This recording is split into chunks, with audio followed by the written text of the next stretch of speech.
tous, je m'appelle Yannick Nguessan, je suis jeune de la communauté du Chemin Neuf en formation à Haute-Combe et je suis d'origine ivoirienne. Je viens m'adresser à vous pour vous parler un peu de l'actualité récente de la Côte d'Ivoire qui a été marquée par des élections politiques il y a un peu plus d'un mois. Alors le contexte politique en Côte d'Ivoire a engendré une tension sociale aussi dans le pays et cela s'explique par plusieurs facteurs, notamment l'histoire de la Côte d'Ivoire qui est une ancienne colonie française qui a obtenu son indépendance en 1960 et qui depuis a connu des successions politiques et des élections politiques relativement difficiles, dans la mesure où, aux indépendances, le président installé est resté au pouvoir entre 1960 et 1993, sa mort. À sa mort, il a été remplacé par le président de l'Assemblée nationale pendant 2 ans, avant l'organisation de nouvelles élections, qui ont été théâtre de difficultés dans la mesure où le président de l'Assemblée nationale a fait inscrire dans la Constitution le principe d'ivoirité afin d'exclure une partie de la classe politique, malheureusement. Alors cela a participé au fait d'envenimer les tensions politiques et les tensions sociales même, dans la mesure où une partie du peuple du peuple ivoirien s'est sentie exclue.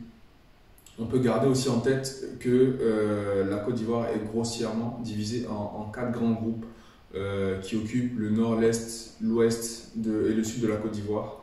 Et ces groupes ethniques-là vivent aujourd'hui ensemble dans le pays qui est connu comme étant la Côte d'Ivoire aujourd'hui. Mais il faut garder à l'esprit que ce sont des grands peuples qui se retrouvent aujourd'hui après le découpage des pays d'un côté et de l'autre. C'est-à-dire qu'on peut trouver un même peuple d'un côté et de l'autre de la frontière, à l'est, au nord et à l'ouest de la Côte d'Ivoire. Ce découpage-là n'a malheureusement pas permis de faire émerger un sentiment d'unité nationale fort.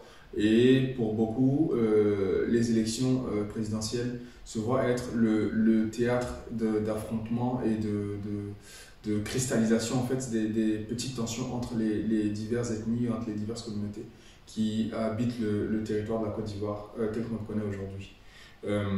Et pour revenir à l'histoire de l'organisation des élections, elles ont été relativement difficiles en 2000 puis en 2010 pour les raisons que je vous indiquais précédemment. Aujourd'hui, pas mal de membres de la classe politique actuelle sont des personnes qui participent à l'animation du jeu politique en Côte d'Ivoire depuis plus de 30 ans maintenant. Ce sont même plus de 50 ans maintenant, parce que pour beaucoup, la moyenne d'âge des politiciens en vogue aujourd'hui en Côte d'Ivoire est autour de 80 ans. Donc c'est vous dire que le relais qui était censé être passé récemment ne s'est pas fait, et pour cause, les difficultés liées aux dernières élections qui devaient se tenir le 31 octobre dernier s'expliquent par le fait que le président sortant, M. Alassane Ouattara, a été élu en 2010. Et en 2010, il y a eu de fortes tensions, il y a eu plusieurs milliers de morts à la suite des élections, parce que ce sont des élections qui ont été fortement contestées à l'issue des résultats proclamés. Et le président sortant, étant originaire du Nord, a mené une politique perçue selon une partie des Ivoiriens comme favorisant seulement les peuples du Nord et pas assez les autres. Et c'est vraiment ce type de tensions-là qui sont cristallisées pendant les élections présidentielles, puisque chaque grand groupe soutient un candidat en particulier pour mener une politique en faveur de sa région, de son département en particulier. Pour en venir aux dernières élections, celles qui se sont tenues le 31 octobre dernier, elles ont été difficilement vécues par la population ivoirienne, dans la mesure où le président sortant, Alassane Ouattara, a lui-même fait inscrire dans la Constitution une limite d'âge et de mandat pour les présidentielles, c'est-à-dire que est candidat et devient président que pour 2 mandats.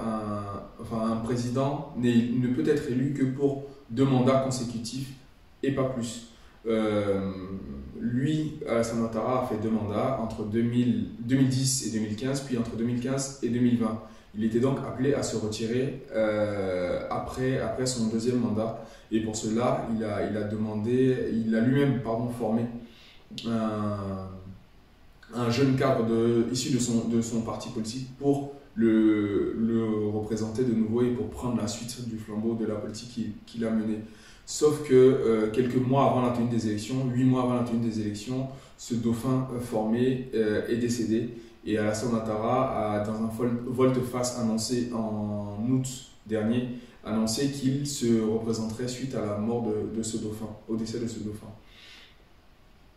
Reprenant les rênes de son parti et menant la politique, il a fait modifier la constitution de sorte à briguer un 3e mandat. Et cette annonce-là a vraiment suscité beaucoup de tristesse, de déception, mais aussi beaucoup de tension dans la population ivoirienne. Les jeunes de divers horizons ont commencé à manifester dans les rues pour clamer le fait que ce soit injuste, le fait d'inscrire dans la Constitution que le président se limite à 2 mandats, puis finalement retourner cette inscription-là pour pouvoir se représenter pour un 3e mandat. Vraiment, c'est quelque chose qui a été mal vécu par bon nombre d'acteurs de la vie politique ivoirienne et qui ont appelé au boycott des élections qui se sont tenues.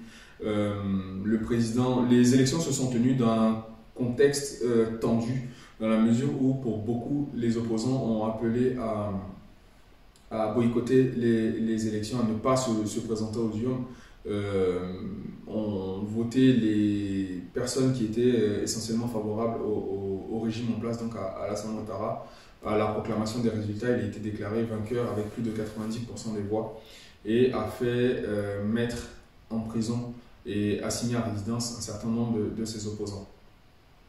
Mais heureusement, s'est formé un conseil national de transition pour appeler à des discussions dans la mesure où les élections qui ont été organisées ne sont pas présentées comme démocratiques, dans la mesure où le président sortant a mis en place une commission électorale indépendante que beaucoup jugent n'étant pas si indépendante que ça, parce qu'ayant sorti des règles et des décrets pour tenir hors de Côte d'Ivoire un certain nombre d'opposants ivoiriens, des figures emblématiques de l'opposition en tout cas.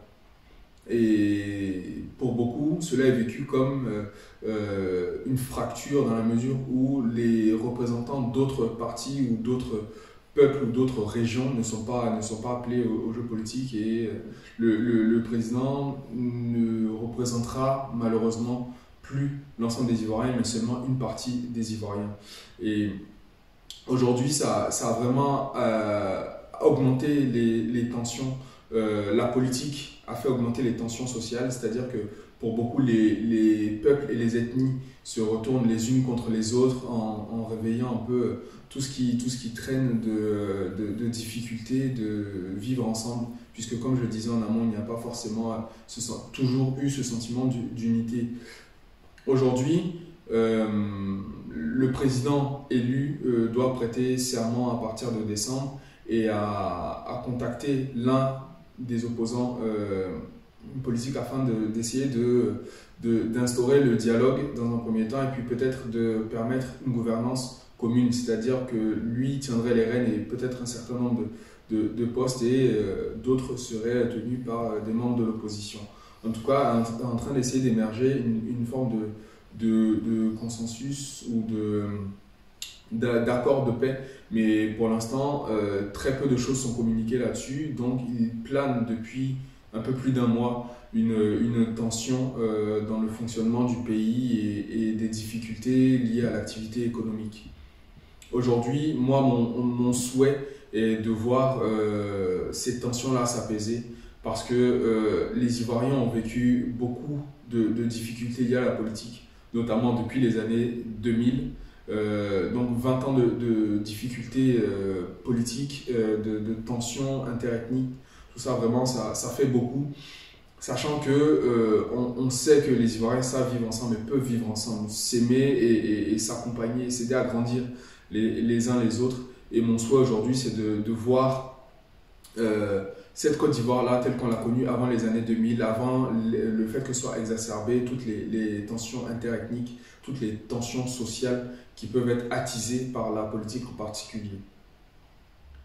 Donc mon souhait et mon appel pour la Côte d'Ivoire, vraiment, c'est que tous les membres de la classe politique se mettent d'accord, établissent des règles du jeu équitables qui conviennent et qui permettent la participation du plus grand nombre, et que le vainqueur soit porté aussi par les autres, peut-être accompagné par leur expérience dans divers domaines, et que tout ça permette que l'Ivoirien moyen, enfin la population, trouve sa joie et son bonheur, qu'il fasse bon vivre vraiment en Côte d'Ivoire, comme cela a pu être le cas dans les années précédentes, dans les années 90 par exemple, et même bien avant.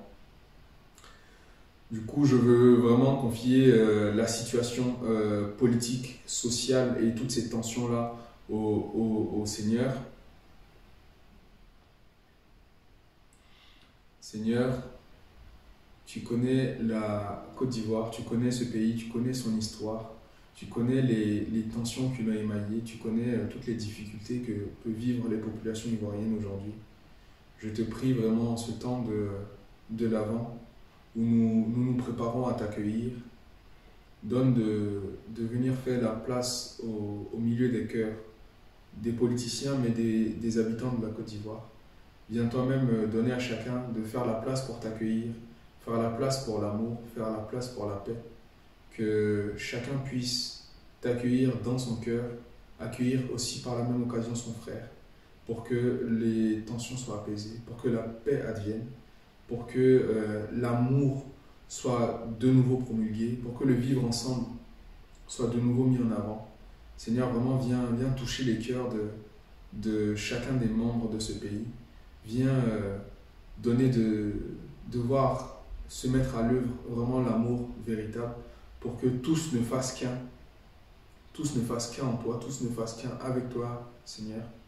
Seigneur, Prince de paix, vraiment viens habiter la Côte d'Ivoire. Viens apaiser tout ce qui peut advenir aujourd'hui. Et viens toi-même habiter ce pays afin qu'il rayonne de ta joie, que ce pays rayonne de ta paix et de ton amour. Amen.